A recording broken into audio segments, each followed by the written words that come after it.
নমস্কার বন্ধুরা, বিউটিফুল সোলে আপনাদেরকে স্বাগত।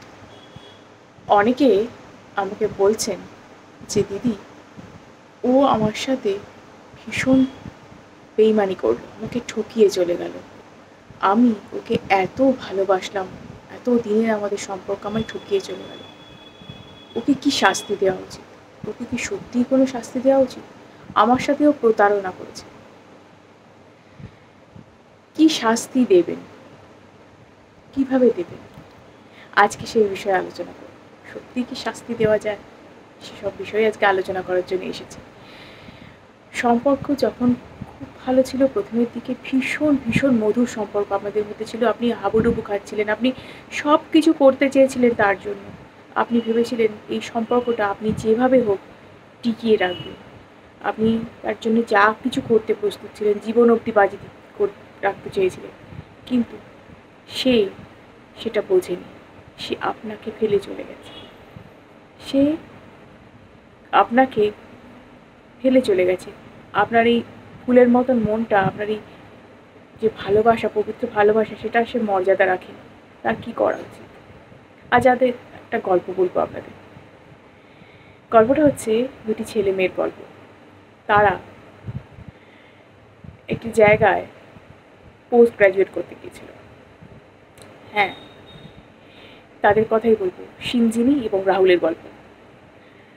নাম দুটি একটু পরিবর্তন আমি করেছি, কারণ সেটা সবার কাছে যদি প্রকাশ করে ফেলা হয় তাহলে তাদের কিছু অসুবিধে হতে পারে।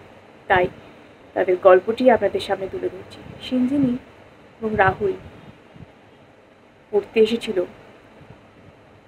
কলকাতায়, পোস্ট গ্রাজুয়েট করতে এসেছিল এবং সিঞ্জিনি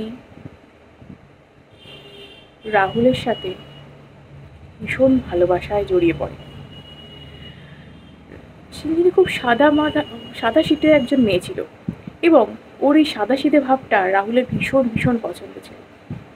রাহুল ভাবতো এই মেয়েটাকে কি করে আগলে রাখা যায়, কি করে তাকে সসম্মানে জীবনের স্বীকৃতি দেওয়া যায় এবং তার যেন চোখের জল কোনোদিন না পড়ে, তাকে যেন কোনোভাবে আঘাত পেতে না হয়, এটা সে সর্বক্ষণ মাথায় রাখত এবং সেইভাবেই তাকে ট্রিট করত।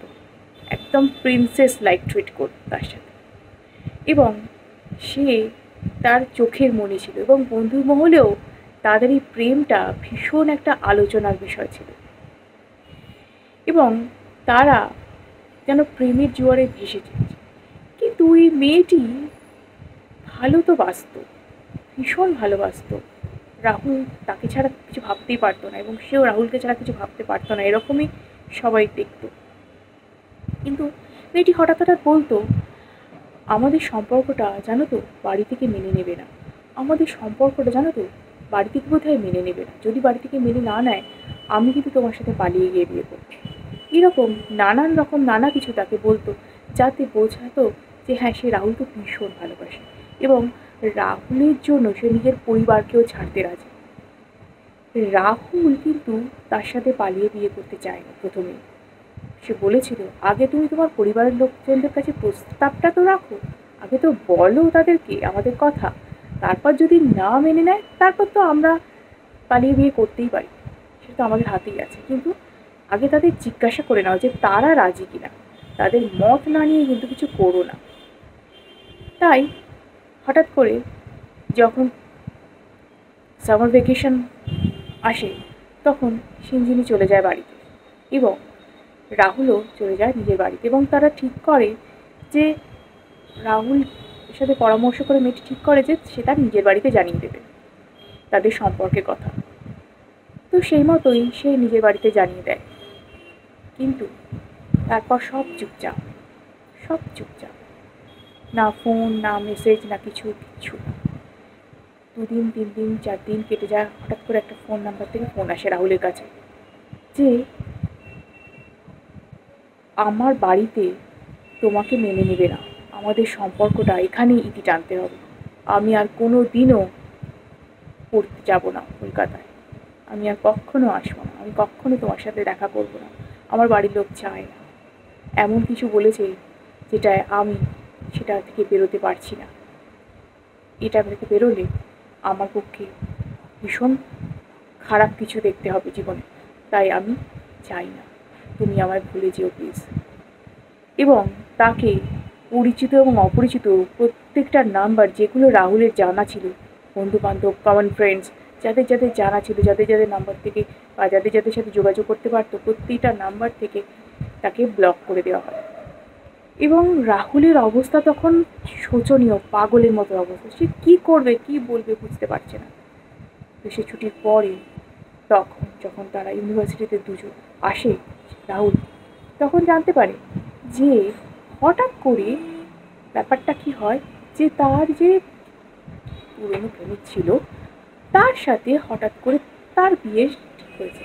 এবং ব্যাপারটা কি হয়, মানে এতে তার মনে হয় যে ওই সম্পর্কটা কখনো ভাঙেইনি, কিন্তু এখানে রাহুল হয়ে যায় ভিকটিম।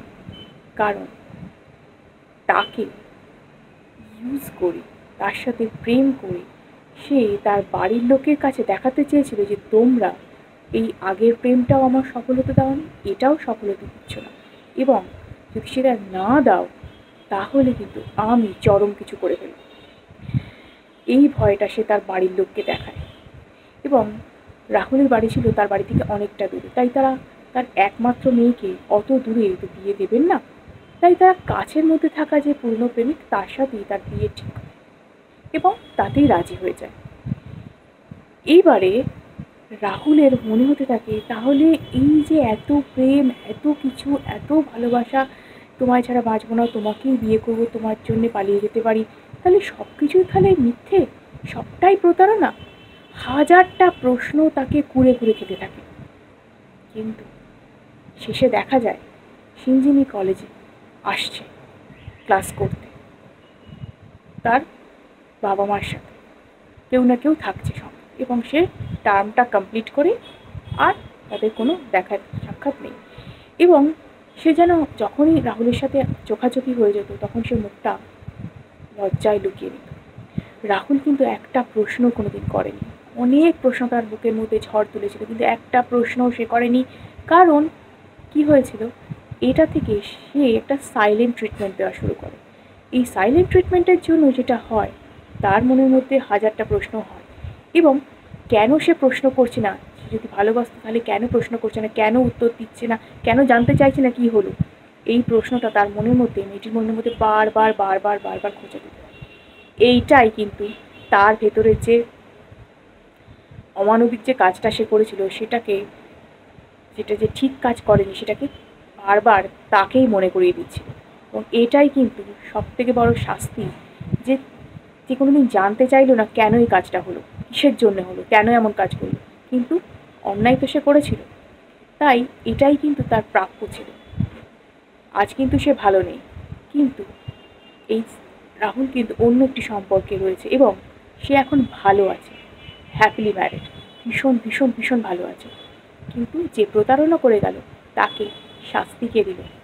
ওপরওয়ালা, যে সব কিছুর মালিক, সে কিন্তু শাস্তি ঠিক দিল। তাই হঠাৎ করে অকারণে কোনো কিছু হওয়ার জন্য ভেঙে না পড়ে ইউনিভার্স আপনার জন্য যে বেটার প্ল্যান করে রেখেছে সেটার কথা একবার ভাবুন, একটু নিজেকে সময় দিন। আর সাইলেন্ট ট্রিটমেন্টটা অবশ্যই অবশ্যই দরকার। হয়তো সে চাইলে তার সাথে খারাপ ব্যবহারও করতে পারতো, একটা থাপ্পড়ও মারতে পারতো, লাভ কী হতো? সবাই তো তাকেই খারাপ ভাবত।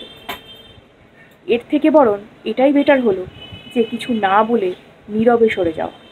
এবং এটার কিন্তু অনেক বড় একটা পাওয়ার রয়েছে, একটা ইম্পর্টেন্স রয়েছে লাইফে। এবং এটা কিন্তু অনেক শক্তপোক্ত মানুষকেও ভেঙে গুঁড়িয়ে দিতে পারে সাইলেন্ট ট্রিটমেন্ট। কারণ সে ভাবতেও পারবে না তার মনের মধ্যে এত যে প্রশ্ন, সে কেন প্রশ্ন করল না। তাহলে কি আমি নিজে ঠকাতে এসে নিজেই ঠকে গেলাম? আমি কি তাহলে গেম খেলতে গিয়ে নিজেই গেমের শিকার হয়ে গেলাম? তাহলে কি এটা আমার জন্য ছিল না? আমি কি তাহলে ফাঁদে পড়লাম? হাজারটা প্রশ্ন হবে, এবং এইটাই তার প্রাপ্য। ভিডিওটি যদি ভালো লেগে থাকে অবশ্যই লাইক এবং সাবস্ক্রাইব করুন এবং অনেকের সাথে শেয়ার করুন যাতে তারা এই বিষয়ে উপকৃত হতে পারে। আজকের মতো এটুকুই, ধন্যবাদ।